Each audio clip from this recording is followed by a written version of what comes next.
Hello, this is Brian May of Queen. I was born a Cancer on July the 19th, 1947. We're going to hear a little bit of old, original Queen music, and then Ken Evans will talk about my sign, and we'll find out if it's all true, folks. Well, Brian, welcome back into Britain, and of course, welcome to Star's Horoscopes. Thank you. Well, it's good to have you on, Brian. You're just back really into the country again after a very long tour of the States. Yes, I'm just getting my feet again, I think. We've been 3 months away. So I've done a lot of sleeping and a bit of letter writing and just getting me bearings again, I think. Because you travelled just about all over, didn't you? Yes, we did. We started off in the Midwest and the Northeast, which is New York, which is probably the first place in the States, which was good for us. And then we went down to the South, which was a little slow, but this time really took off very well. And then the West Coast, which is Los Angeles, and we did some dates in Canada, which we hadn't done before. So altogether we did 45 dates in 3 months, played to about 500,000 people. Wow, that's really going some. And how many tours does this now make that you've done in the States? We've done 4. I should perhaps say 3.5, because the first one was aborted halfway through because I got ill.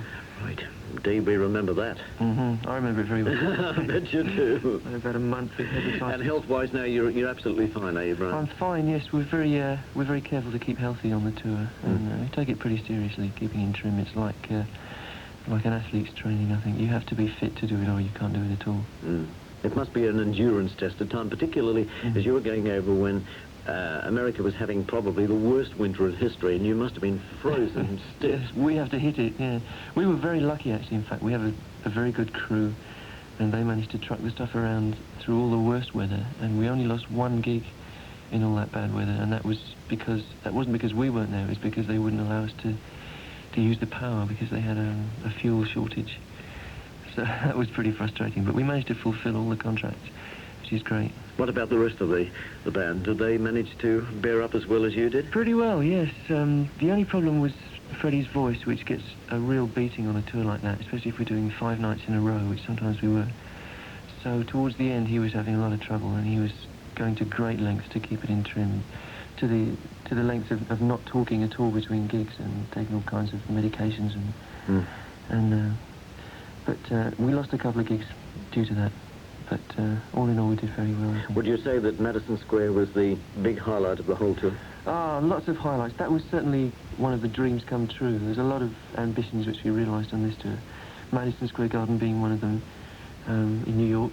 The corresponding thing on the West Coast is the Forum in LA. It's a very similar kind of 20,000-seater. And there's quite a few around the Midwest which we did also, which are not so well known, but very similar places like Cobo Hall in Detroit, which seats about 19,000 people. Cleveland also has a place like that. And we did them all this time. Certainly a great thrill and a new experience for us to adapt the show to places of that kind.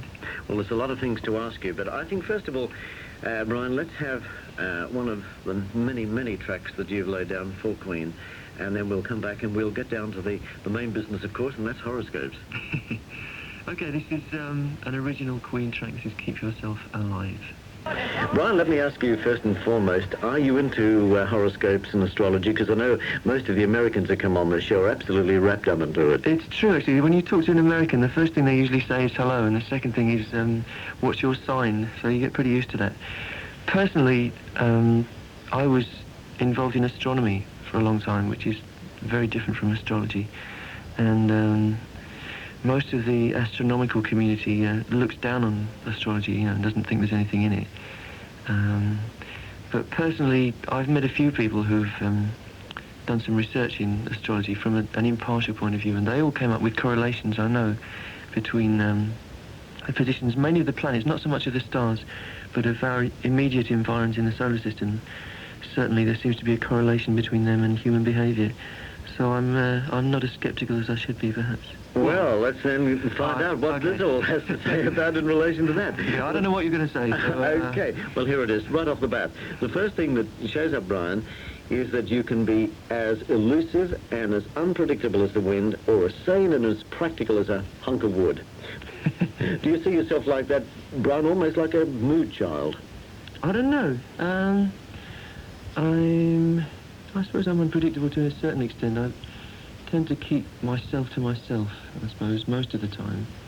I suppose the big release is being on stage and making the records. Yeah, there is that kind of unpredictability, I suppose. It's very hard to say, because I'm inside me. There may be something in that. Well, let me say this. You keep a lot of yourself hidden away because you don't tell the whole world your secret dreams and hopes. Even your best friends don't know you completely. Well, I think that must have a bearing on what you just said. That's probably very true, yeah. I think even within the group, we tend to keep our private thoughts to ourselves, probably particularly me. I tend to be a better listener than talker, I suppose. So I like people to open up to me, but probably I don't open up that easily to other people.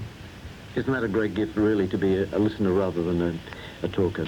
Sometimes I can talk to one person at a time, but generally in a situation of a party, I get totally lost and can't handle it very easily.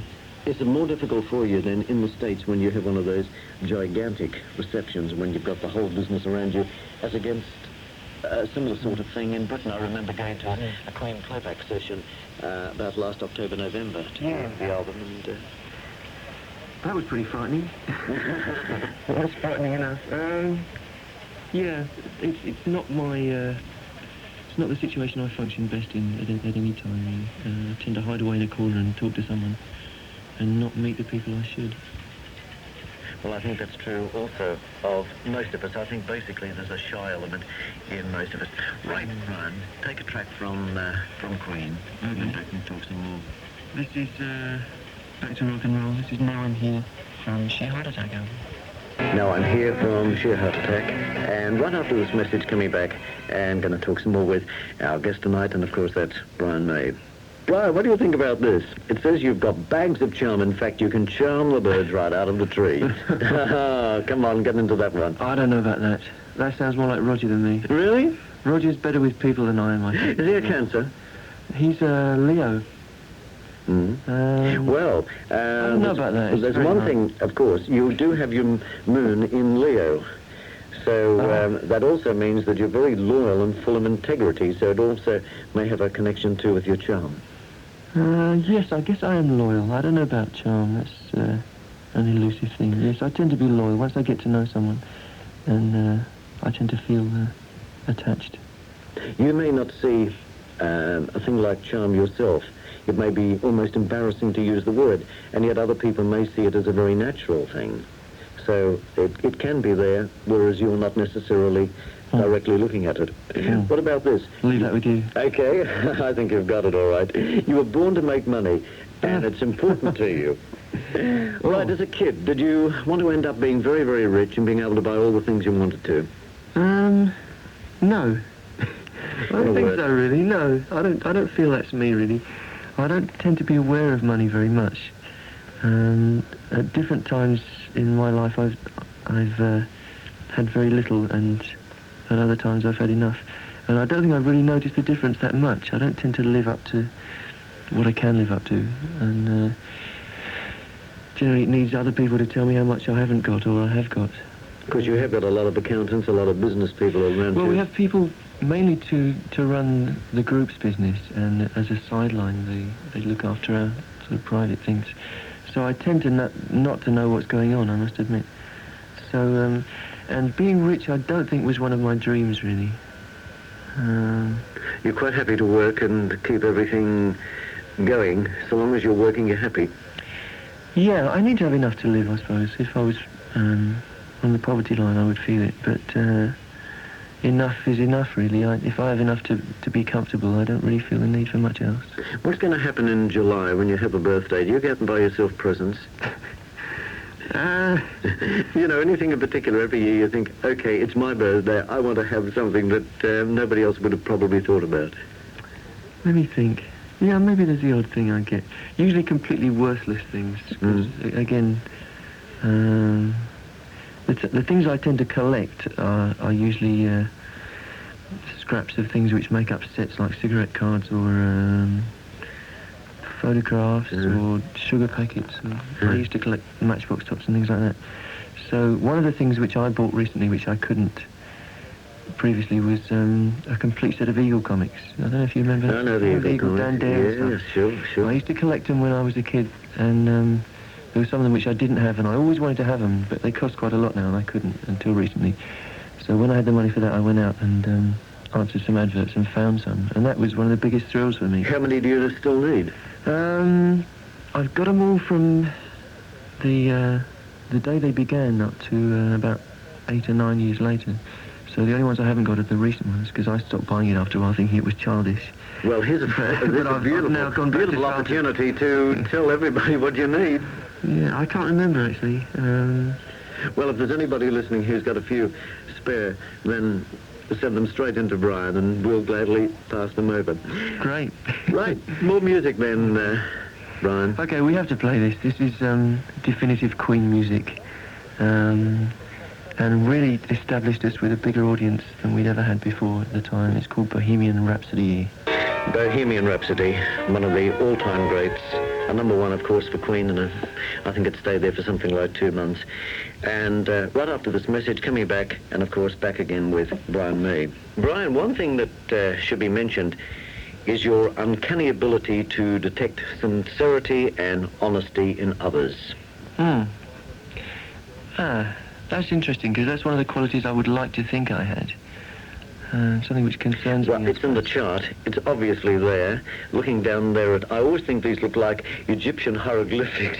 They look magnificent. Yeah. But the true connoisseurs know exactly, of course, what every mark on that chart means. Yeah, there could be something in that, very easily. You're also a true idealist, not one who lives in a cloud or cuckoo land. Yeah, that's probably true. You believe in things and you believe in people, I would think. Yes, people especially, I suppose, yeah. Do you ever get let down?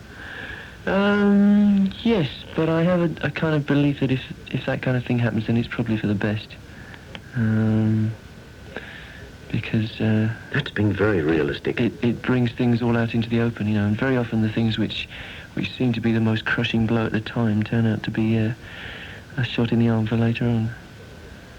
Right. Your sense of humour has a touch of the lunatic about it. You do all sorts of crazy things, particularly on Freddie and the rest of the band. Let me think. I don't know. Can I have 3 weeks to think about that? Yeah, well, of course, it may develop. I know a lot of things that are in horoscopes and charts often show themselves up in, say, 5-10 years' time. Or maybe it even goes back to school days when you do all sorts of zany things to the rest of the gang. I think I was believed to be a fascist at school. Because there was a group of us who used to play tricks on people, thinking that it was very harmless, whereas in fact it wasn't, and it was having a bad effect on somebody's mum, I seem to remember. What, you got into a lot of hot water, did you? Yeah, there was a lot of aggro? Nasty things went on, yeah. But maybe it's died down a bit now, I don't know. I'm pretty much occupied with getting on with what we do. Well, you made incredible albums, and can I ask you if there's anything in the pipeline that there might be another Queen album before too many more months or even, dare I say, years have gone by? Oh, yes. The first thing I think we'll do is get back out on tour in this country, which we desperately need to do, I think, for our own sanity. Try and sort of get our feet back on the ground over here. And then we'll do Europe, I think, because we haven't been there for 2 or 3 years.